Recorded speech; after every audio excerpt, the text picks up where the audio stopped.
Nacho, vamos a hablar de la importancia de Osvaldo Lamborghini y quiero que me cuentes qué los motivó a tomar sus textos y a empezar a presentar algunos de esos textos en obras de teatro. Digamos, en el Teatro de Buenos Aires hay una tradición de trabajo con la obra de Osvaldo Lamborghini. Incluso uno puede rastrear como un montón de sucesos, hitos teatrales que van desde obras de Ricardo Bartís, y esto tiene que ver, digamos, por un lado con la magnificencia y con la irradiación de ese poeta y con esa calidad de escritor, pero también tiene que ver, yo creo, con que, bueno, con que son, digamos, como que una parte de su obra, no toda, está muy vinculada a la idea de la política, la sexualidad y la corporalidad. Entonces eso hace, digamos, de un combo que uno podría pensar que es fructífero para la idea del hecho teatral. Bueno, nosotros lo que nos propusimos es hacer un trabajo distinto a lo que tiene que ver con una versión o una adaptación. Nosotros nos propusimos la difícil tarea, no sé cómo terminamos parados, pero algo hicimos, de llevar adelante los textos de él puestos en escena, como si no hubiese a priori, digamos, ¿entendés? Ninguna adaptación que hacer o ningún movimiento que hacer. Obviamente los textos no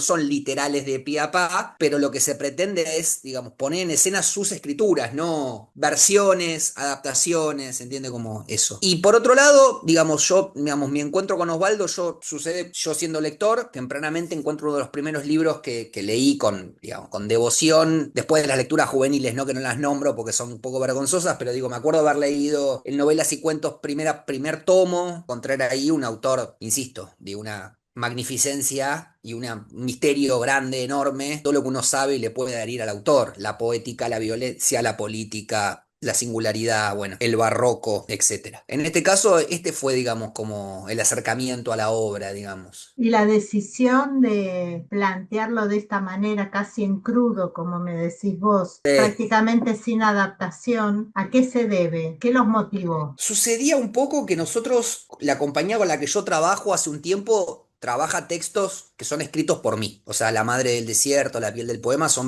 textos míos, no son, digamos, como versiones o puestas en escena de textos de otras personas. Ahí ya destilaba una carga, digamos, de cierta tendencia poética o de cierto uso de la literatura para llevar adelante textos dramatúrgicos. Ujú. Y en este caso en particular lo que motivó la decisión del crudo fue intentar trabajar a través de los límites propios o la expansión de los límites que la puesta en escena de unos textos pretendían, porque la idea de obras completas es como si dijese, como si nosotros escribiéramos arriba de lo que está escrito. Entonces la determinación fue pensar más un hecho plástico, un hecho estético, y Sí. no tanto una obra de teatro de pie a pa como uno puede ver en tantas salas y tan buenas o tan malas de Buenos Aires, digamos, ¿no? Esto es otra cosa en ese sentido, necesariamente es otra cosa porque, bueno, como te digo, no parte de una dramaturgia, sino que parte de literatura. Yo creo que el crudo tuvo que ver con algo de entender cuánto ya había de teatralidad en esos textos y la necesidad de una adaptación. Y bueno, y ahí fuimos. Y él tiene mucho de las otras ramas de las artes también, no solo de la escritura. Claro, bueno, porque de hecho él, además, digamos, además de poeta y narrador, se dedicó una gran parte de su vida al arte visual, digamos, hizo collage durante un gran tiempo de su vida, ¿viste? Unos collages maravillosos,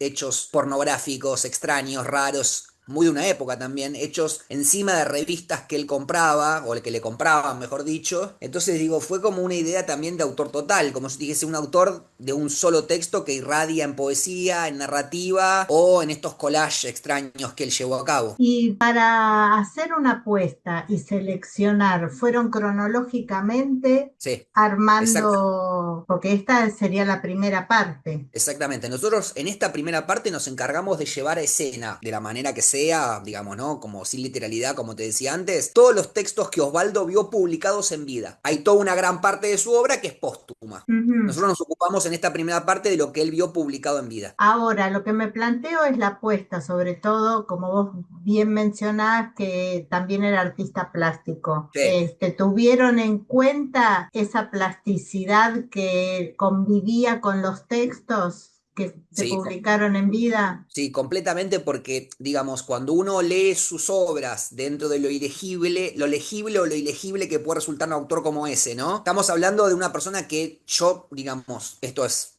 una cosa mía, digo, no es una verdad, digo, yo lo acercaría más a un poeta que a un narrador. Cuando uno lee sus textos, hay una continuidad con clara con los collage. Uno podría pensar que ya había collage en sus textos narrativos. Entonces, digo, la decisión de trabajar a través de, digamos, de su visualidad, de sus collages, es algo que impregna todo el material. Decisiones que tienen que ver con juxtaposiciones de movimientos, escenas que están por delante, escenas que están por detrás, una gran pantalla de fondo en la cual se dibuja permanentemente. Quizás fue tan importante o más importante la situación del arte visual que, digamos, que lo escrito, digamos, en algún punto. Sin embargo, él no separaba. Eso es importante decirlo, Claro. ¿viste? O sea, para él era todo lo mismo, digamos. Entonces nosotros honramos o tratamos de honrar eso. ¿Y la elección de los intérpretes fue compleja para dar vida a esta propuesta? Nosotros desde cero trabajamos juntos, o sea, la propuesta no fue mía para llamar actores, Ok. sino que nosotros estábamos con los actores ya trabajando en una idea que quedó, digamos, quedó relegada para otro momento, y en un momento determinado fue la necesidad de llevar adelante esto, pero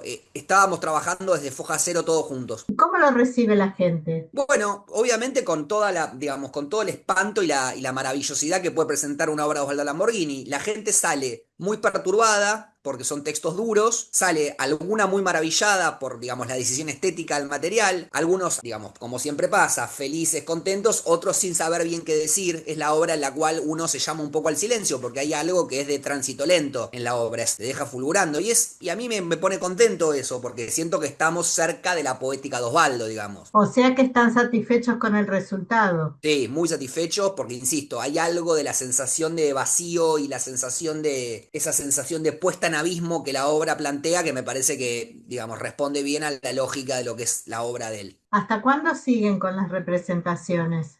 Mirá, tenemos 3 funciones más, este viernes y 2 más. ¿Y la segunda parte? Y por ahora estamos con otro proyecto, con los mismos actores que no tiene nada que ver con Lamborghini, para hacer en el Cervantes el año que viene. Yo creo que la segunda parte va a tardar en llegar, porque bueno, las cosas se hacen esperar y también porque bueno, en este caso, como te digo, con el mismo grupo, casi toda la totalidad del grupo, el año que viene vamos a tener un Cervantes con una obra. Entonces digo, vamos a enfocarnos en eso y bueno, la segunda parte la iremos haciendo. Yo también tengo que juntar plata para poder hacerla porque es una, esto es, digamos, es una obra independiente, ¿viste? En este caso, digamos, respaldada por el Halcón de Para, el teatro donde la hacemos. Tuvimos un mecenazgo, digo, pudimos cubrir gran parte de los gastos y como te digo, parte de la producción la cubrió el teatro, pero bueno, igual es un dinero que se invierte, que se recupera, pero que se invierte. Y un proceso también me imagino para la realización, la selección, el ensayo, el diálogo entre ustedes para llegar, cómo llegaron a esta primera parte que habrá tomado su tiempo también. Sí, habrá tomado su tiempo y habrá tomado, y tomó mucha energía también, ¿viste? O sea, realmente. Entonces es como que el sacrificio está hecho. Ahora tenemos que esperar un poco para hacer el segundo acto.